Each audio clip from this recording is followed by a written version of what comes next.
nakaka-relate ang karakter ni Enrique Hill sa upcoming kapatid seryeng A Secret in Prague.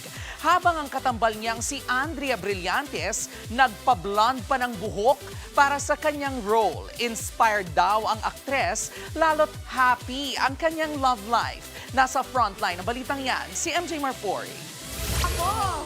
The cool kids are off to prom.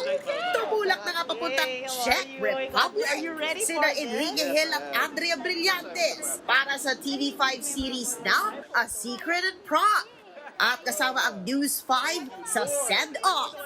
Kwento ni Ken, big deal sa kanyang proyekto, lalo't matagal na mula nung huli niyang TV series. Excited din siya na makatrabaho si Blythe. This is really big for me, and of course to be in it with Blythe and Kim and the whole team, it's going to be really big. I think one of the biggest, if not the biggest show of 2026. And speaking of Blythe, trending dahil sa kanyang love life. Categorically single. Ako po? Ay no. That's not a secret, pero ayoko din super public siya. Basta happy ako, guys. Yun na lang. Good guy. Lagi sila nakaabang sa mga jowa ko. It would be nicer na yung parang enthusiasm ng mga tao when it comes to my relationship. Ganun din sana yung interest sila with my work. Kasi artista naman talaga ako.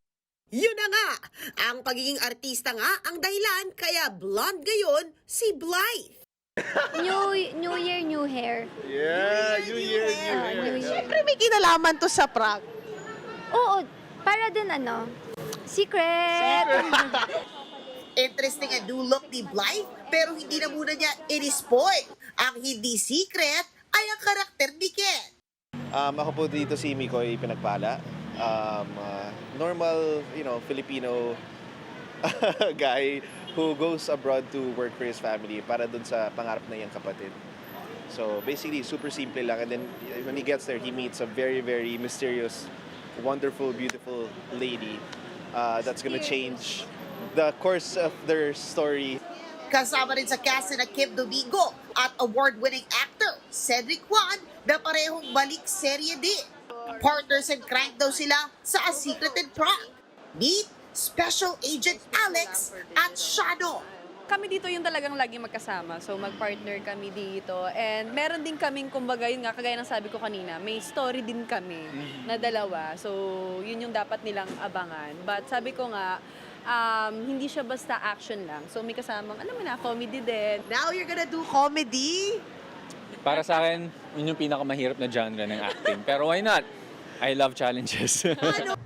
A Secret in Prague ay written by Mark Dwayne Agos at directed by Barry Gonzalez. Hatid ng MQuest Ventures at Slingshot Studios. Abangan yan this summer, dito lang sa TV5. Nagbabalita mula sa Frontline. MJ Marfori, News 5. Mga kapatid, Jervy Wrightson po. Eto na nga. Para sa latest showbiz news at iba pang kay-alaman, mag-follow at mag-subscribe na sa social media pages ng News 5.